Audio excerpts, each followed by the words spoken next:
students, welcome back to our channel with another topic for life skills A1 phase 1B. No, sorry, it is not a topics video, but in this video I come with some answers to your questions. The most important or most common questions, those those have been asked from you people on my YouTube channel in comments. मैं आपके questions के answers लेके आया हूँ जो मुझे बहुत ज़्यादा कॉमन क्वेश्चंस मिलते हैं, जो ज़्यादा स्टूडेंट्स मुझसे पूछते हैं। मैं वो क्वेश्चंस उनके आंसर्स लेके आया हूँ ताकि आप लोगों को वो चीज़ें टेस्ट देने से पहले आपको वेल इन्फॉर्म्ड हों कि क्या होता है क्या नहीं होता। So without wasting any time let me start going on to the questions. The first question that people ask me, if the people are from India, they ask me that sir, who are the examiners? Are they natively Indians or British?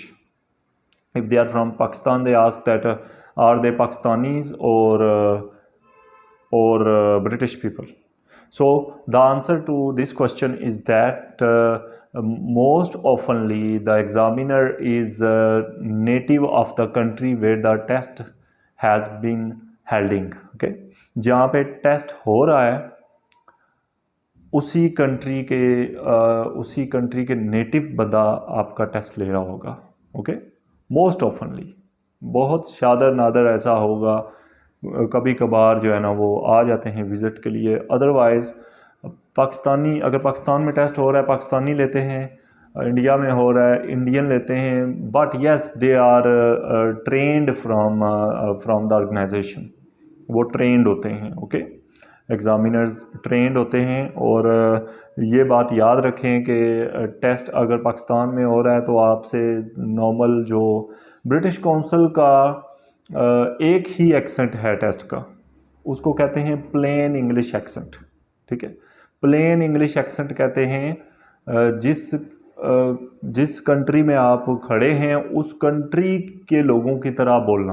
Okay, so plane English accent जो है ये बिल्कुल समझ आने वाला, जिसको pure English कहते हैं। ठीक है, समझ आने वाला एक्सेंट है ये, ना इसमें स्लैंग होती है ना कोई इसमें स्कॉटिश एक्सेंट होता है, ये बिल्कुल सिंपल होता है। ओके, सो थोड़ा डिटेल में मैंने बता दिया आपको आंसर। दूसरा क्वेश्चन लोग पूछते हैं कि सर हम टेस्ट कहाँ पे दें, एईओ में दें, आईडीपी में दें या फिर ब्रिटिश काउंसिल में दें। सो मैं जो पर्सनली रिकमेंडेशन देता हूँ वो ब्रिटिश काउंसिल की है, जो मैं पर्सनली रिकमेंडेशन देता हूँ, बिकॉज़ ब्रिटिश काउंसिल एक ओल्ड ऑर्गेनाइजेशन है। ठीक है, पहली बात।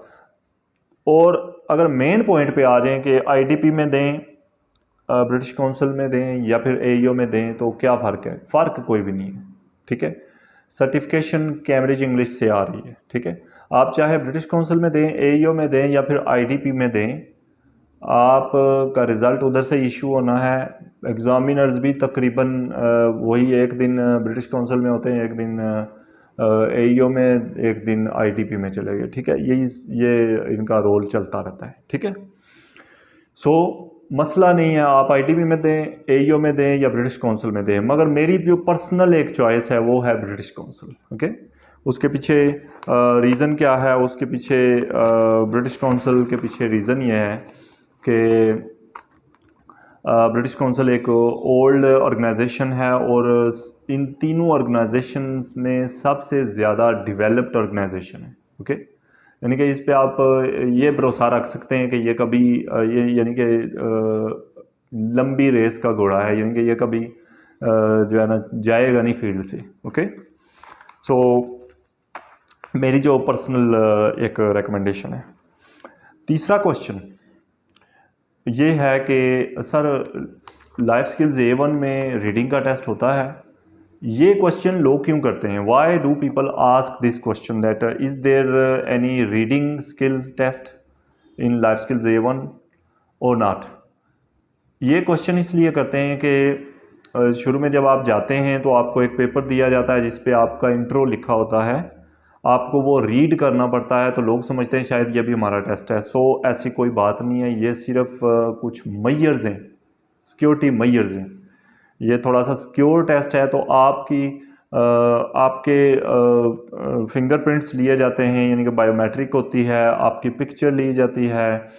देन इतना सिक्योर है कि इसमें आपकी आवाज़ का सैंपल भी लिया जाता है कि ताकि उसको भी मैच किया जा सके कि भाई जो बंदा बोला है एग्जामिनेशन हॉल में, रूम में भी, क्या वही बंदा था या नहीं था।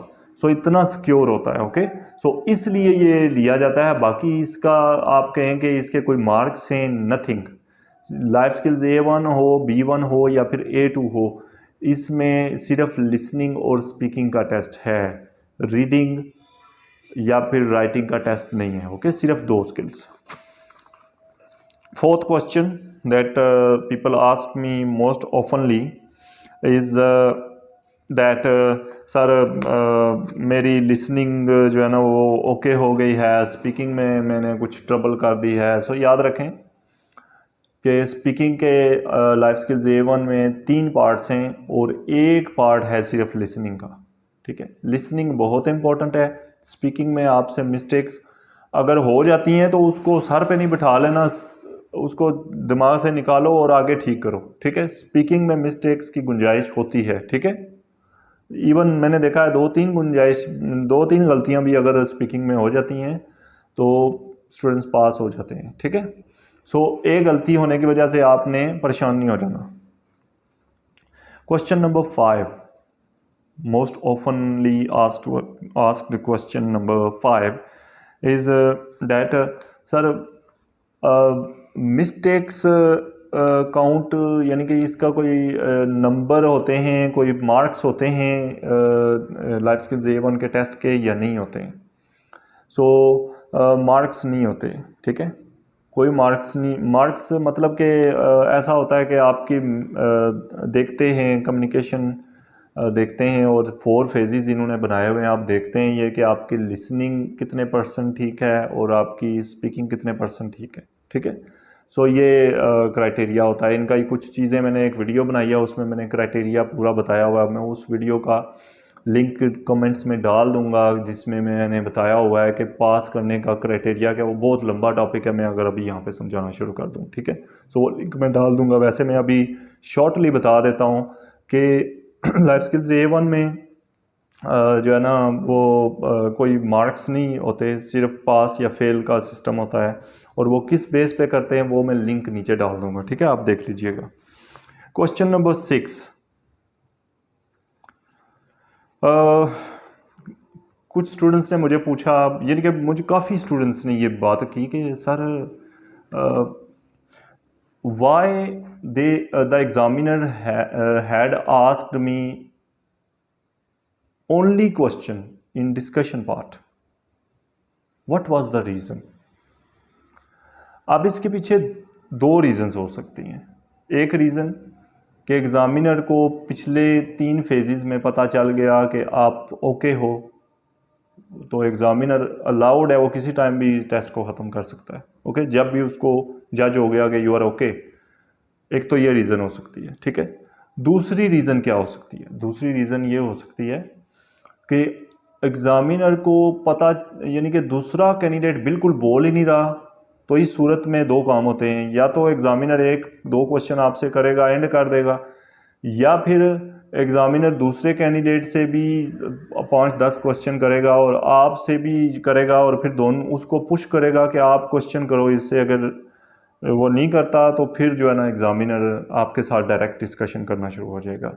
ये 2 तरीके हैं, ये 2 वजूहात हो सकती हैं कि आपसे एक क्वेश्चन किया गया और उसके बाद जो है ना टेस्ट एंड कर दिया गया। रीज़न ये हो सकती है कि आपका शायद पीछे टेस्ट बहुत अच्छा हुआ और एग्ज़ामिनर ने जज कर लिया, उसको समझ आ गई कि यू आर ओके, अब मैं मज़ीद टाइम क्यों गुजारूँ, तो नेक्स्ट और कैंडिडेट्स बैठे हुए हैं उनका टेस्ट ले लूँ। ठीक है, सो ये रीज़न्स हो सकती हैं। इंशाल्लाह ताला I will come back with another video in which I will answer your questions जो आप लोग मुझसे कमेंट्स में करते हैं या व्हाट्सएप पे आके करते हैं। टिल देन अल्लाह हाफिज़, पाकिस्तान जिंदाबाद।